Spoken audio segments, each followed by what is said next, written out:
La communauté druze a le taux de service le plus élevé dans les rangs de Tsahal. 85% des jeunes druzes s'engagent bien qu'ils n'en soient pas obligés.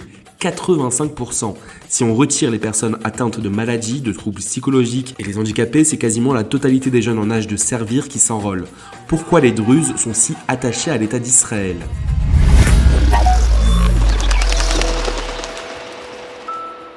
Cette religion ismaélite, née dans le courant du XIe siècle, se veut être héritière de traditions plus anciennes. Les Druzes, dont la majeure partie du dogme est cachée et révélée uniquement à certains initiés, vénèrent un Dieu unique et la vie. Leur prophète principal, Yitro, n'est pas un inconnu du judaïsme. Et pour cause, Yitro n'est ni plus ni moins que le beau-père de Moïse, le père de Tzipora. Une paracha entière porte son nom. C'est Yitro qui va donner des conseils de gestion à Moïse, c'est Yitro et son clan qui va accompagner le peuple juif dans leur voyage jusqu'en Canaan, et pourtant, Yitro n'est pas un hébreu et ne se convertira jamais au judaïsme. Il est décrit dans la Torah comme un Cohen de Midian, un prêtre de Midian, situé donc au nord-est de l'Arabie. Le lien entre les juifs et les druzes serait donc biblique. Il avait un bon conseiller qui s'appelait Jéthro. Il a conseillé Moïse dans de nombreux domaines et dans beaucoup de choses. Et comme notre prophète Jéthro, nous faisons la même chose. Préserver la terre d'Israël pour le peuple d'Israël. Yitro n'est pas un converti. Il est en fait la profondeur du judaïsme. Maintenant, c'est pas de rien que Moshe soit venu à Yitro. Il est dit que Moshe a travaillé pour Jéthro pendant 7 ans. Il ne travaillait pas, il étudiait la Torah. Et une fois qu'il avait déjà étudié et éduqué et qu'il était prêt, il a raconté son histoire à sa femme, Tzipora. Et ils sont retournés en Égypte pour faire sortir les enfants d'Israël. Mais pas uniquement.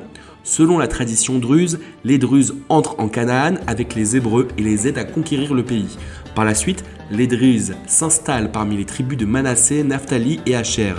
Ils conservent leurs pratiques et traditions et vivent en communion avec les Juifs. Ce qui est impressionnant avec ce récit issu des traditions druzes, c'est qu'il entre en parfaite corrélation avec les témoignages de la Torah. Ainsi, on retrouve aussi dans nos textes la demande de Moïse à son beau-père. Et Moïse dit à Chovev, fils de Réouël, son beau-père, « Nous allons vers la terre que Dieu nous a donnée. Je vous en prie, venez avec nous, et elle sera aussi bonne pour vous. Ne nous abandonnez pas, et nous veillerons l'un sur l'autre. » Bamidbar 10, versets 28-31. Et on retrouve la trace de ce peuple dans toute la littérature biblique suivante. Ainsi, dans les Juges, chapitre 1, « Et les Kinim, la belle famille de Moïse, montèrent de la ville de Tmarim vers le désert de Judée. » On retrouve leurs traces dans Samuel, Divrayamim, le prophète Jérémie, bref, partout.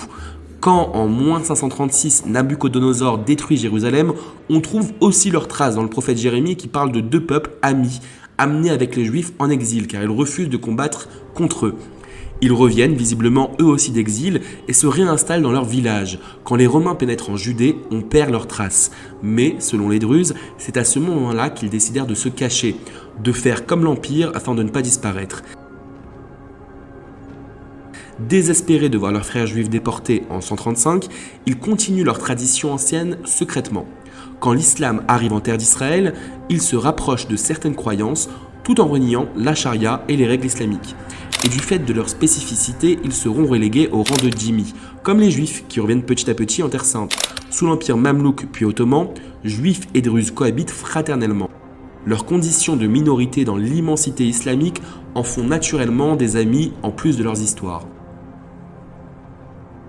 En 1948, contre toute attente, les sages druzes décident de prendre les armes pour défendre la jeune nation juive contre les armées arabes qui lui déclarent la guerre.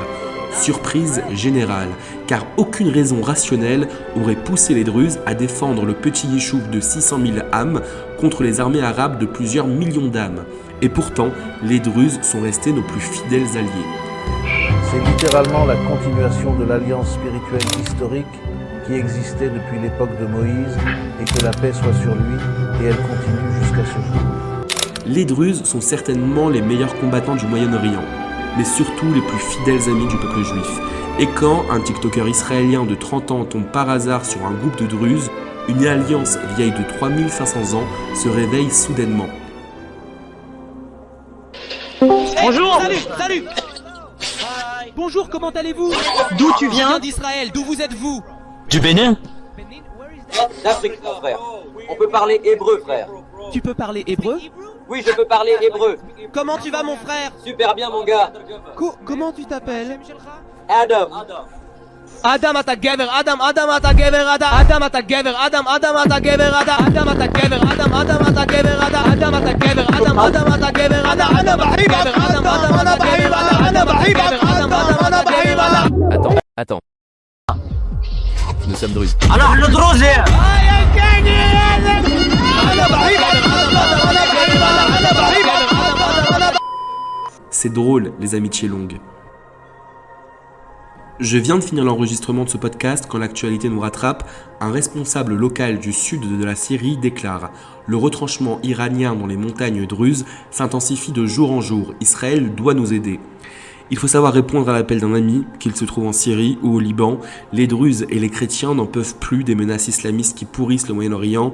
Moïse n'est plus, Yitro n'est plus, mais un jour ils trouveront la paix qu'ils ont cherchée ici.